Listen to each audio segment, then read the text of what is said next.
రాహుల్ గాంధీ గారి గురించి మాట్లాడుతున్నారు అంటే ఈరోజు ఒక్కసారి పవన్ కళ్యాణ్ గారు మీరు ఒక్కసారి పరిశీలన చేసుకొని చూసుకోవాలి. అధికారం వచ్చిన తర్వాత మీ వేషం మారిపోయింది, మీ భాష మారిపోయింది. ఎందుకో అని అడుగుతున్నాం. ఎందుకు ఇంత రాజకీయం అని అడుగుతున్నాం. ఉన్నతమైన హోదాలో ఉన్నారు మీరు, బాధ్యత కలిగిన డిప్యూటీ చీఫ్ మినిస్టర్గా ఉన్నారు మీరు. మీ హోదాలో మీరు అన్ని వర్గాలకు మీరు న్యాయం చేయాల్సిన అవసరం ఉంది. అన్ని మతాలను సమానంగా చూడాల్సిన అవసరం ఉంది. అలాంటి మీరు ఈరోజు ఒక మతమే ముఖ్యము అన్నట్టు మీరు వ్యవహరిస్తున్నారే, ఇదేమైనా పద్ధతిగా ఉందా? డిప్యూటీ చీఫ్ మినిస్టర్గా ఉన్న మీరు ఈరోజు మీరు ఒక మతానికి చెందిన వేషాన్ని వేసుకొని, ఆ బట్టలు వేసుకొని మీరు అఫీషియల్ డ్యూటీస్ చేస్తుంటే మిగతా మతాల వాళ్ళకి అభద్రతా భావం కలగదా?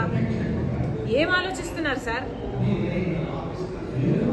అసలు జనసేన పార్టీ అన్నది ఒక సెక్యులర్ పార్టీ అన్న ఉద్దేశం ఉండేది మాకు.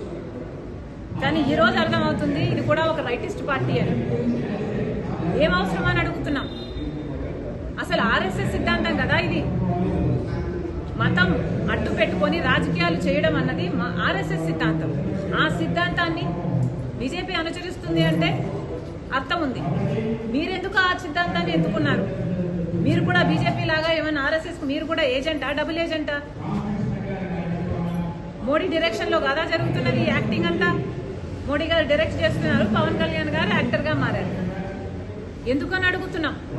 మీరా రాహుల్ గాంధీ గారి గురించి మాట్లాడేది?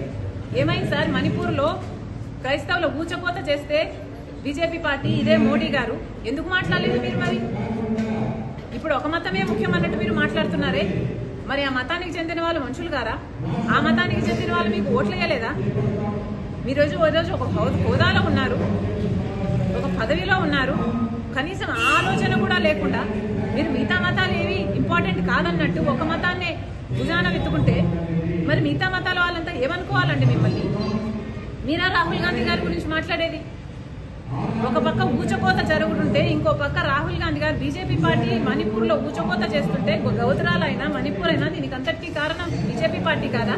ఒక పక్క బీజేపీ పార్టీ అంత నీచంగా అంత ఇదిగా చేస్తుంటే ఇంకో పక్క రాహుల్ గాంధీ గారు ప్రేమ కోసం, ఐక్యత కోసం, సోదర భావాన్ని పెంచడం కోసం కన్యాకుమారి నుంచి కశ్మీర్ వరకు 1000 కిలోమీటర్లు పాదయాత్ర చేశారు. ఆయన గురించి మాట్లాడుతున్నారు మీరు అంటే మీ స్థాయిని మీరే దిగజార్చుకుంటున్నారు.